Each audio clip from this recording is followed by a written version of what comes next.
Okay, I need you to pick 5 leaf. Okay, come here everyone. 5 leaf and 5 flowers. Okay, 5 daun, 5 bunga. Okay, how much flower?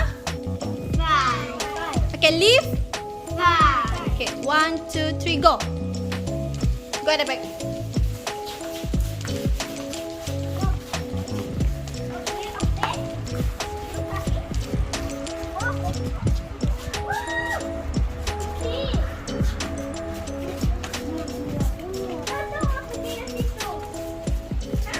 Okay, 5 daun, 5 bunga.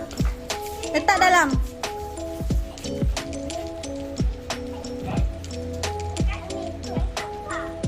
Yes.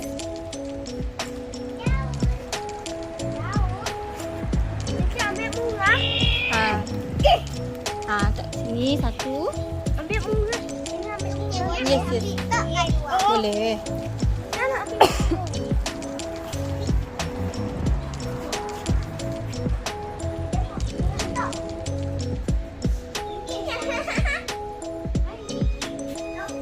Kita simpan kat sini. Simpan. Ya, betul.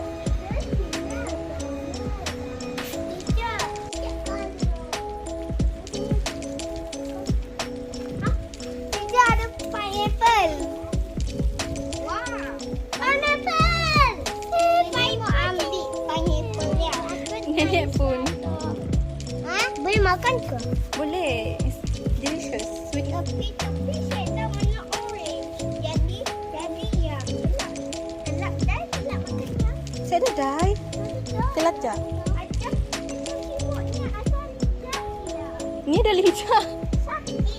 Awak lah. Dia kan masih muda lagi. Ada semut tu. Aisyah takut semut tu. Takut tu. Takut tu. Yes. 5 leaf. Okay. Dah cantik dia buat. Dia bagi siapa tu? Flower tu. Oh, ada buah kat situ. Jom. Ada buah. Ada buah. Wah. Ada sikit lagi. Ada kecil lah, kecil. Kenapa dia kecil, teacher? Memang ada pineapple. Good. Pineapple is growing. Okay. It is growing. I see bamboo. Where's bamboo? Adam.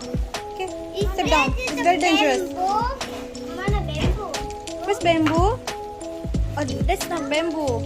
I can bagi kat my bamboo. Oh, panda. My panda. Panda. Cute panda. Tadi Maisa beli bamboo tadi. Boleh tanpa mah? Okay, boleh. Ada nak saya. Tajam lah. Jangan.